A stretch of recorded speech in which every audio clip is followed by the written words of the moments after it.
Hey sports fans, Coach Nick here and welcome to B-Ball Breakdown. Huge surprises all week. First of all, Mike Brown gets fired, and then we all think Phil Jackson's going to get hired, but he demands way too much, so over the phone, from his hospital bed on his knee replacement surgery recovery, Mike D'Antoni gets hired. So, everybody wanted more pick and roll? Well, let me tell you something. No matter what Mike D'Antoni does in his offense, no matter what kind of wacky alignment they start out with, it's all a prelude or an excuse to get into the pick and roll.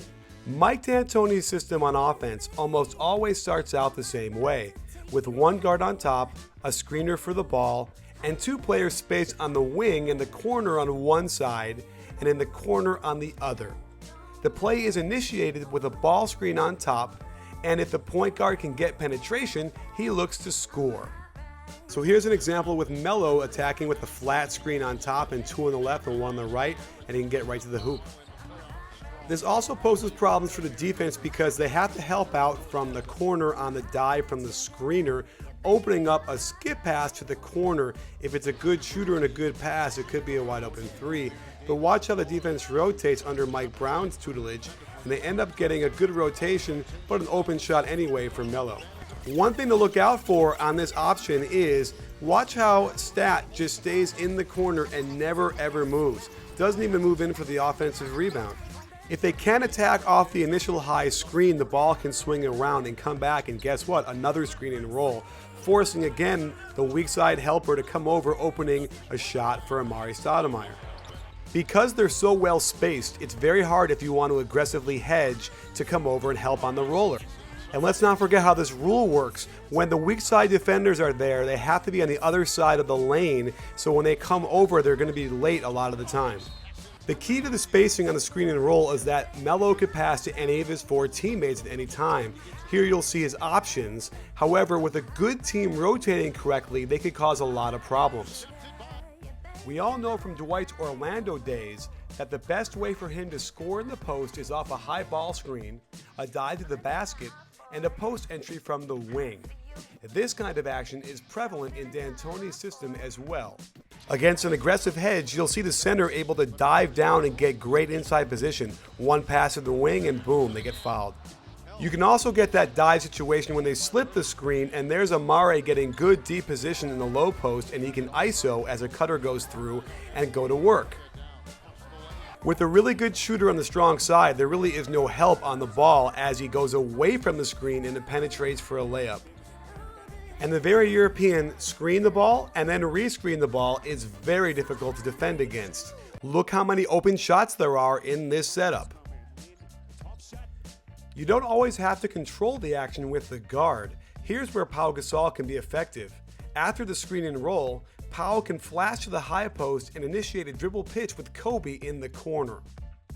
Because there's so much focus by the defense in the top pick and roll, it enables the low post man to flash high and dribble pitch. It's very difficult to stop. The ball can also be passed to the center out on top, which usually triggers a series of weak side screens for the guard coming out of the corner. And here you'll see the play in real time with a double screen on the right side, and then Landry Fields comes around and gets a nice backdoor cut for a layup. On the next play, you'll see Jeremy Lin screen the corner, but then he is going to pop up and get the double screen.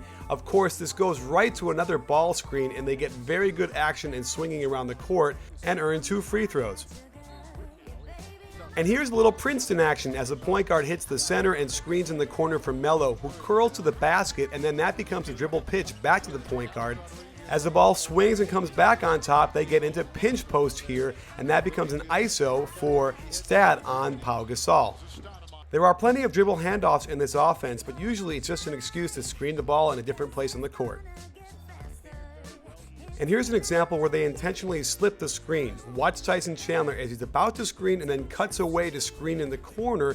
They get a curl and a nice two-man game here with another pitch and a wide open shot.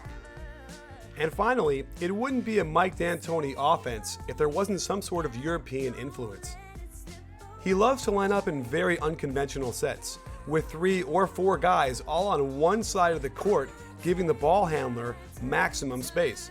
Here you'll see 4 guys on the right side all bunched together, and as the offense starts, they all break into different spots on the floor, but of course, it's just a pick and roll. However, it does become a dribble pitch, and they get some nice spacing and opening for a drive to the middle of the basket.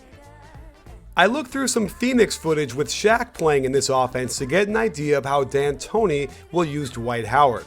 One play grabbed my attention, where Shaq back screens for the guard cutting along the baseline, then turns around and screens for that same guard popping back out. This will get very deep post position for Dwight Howard and great shots at the rim. So what happens in the playoffs, and why can't Mike D'Antoni's teams win more often? Well, I think part of the issue is the offense, because there isn't enough weak side action. They stand around quite a bit. And if that's going to be Pau Gasol, they're going to have to adjust it somehow to get in more in the high post and more in the low post in the weak side, because otherwise he'll be a spectator and he won't be able to rebound on the offensive end like he's good at. So if they don't do something to create better shots consistently against tough defenses, they're not going to get to the finals, much less win. Now, the defense is a whole other story, and we know it's well documented that he's not a defensive coach. I've read that he doesn't even do defensive drills in practice.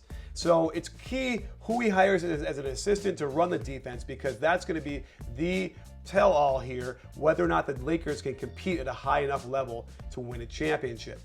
Well, stay tuned for lots more coming up this week, and don't miss our Effin' Fantasy Show every Sunday, because at B-Ball Breakdown, it's not a channel, it's a conversation. You in?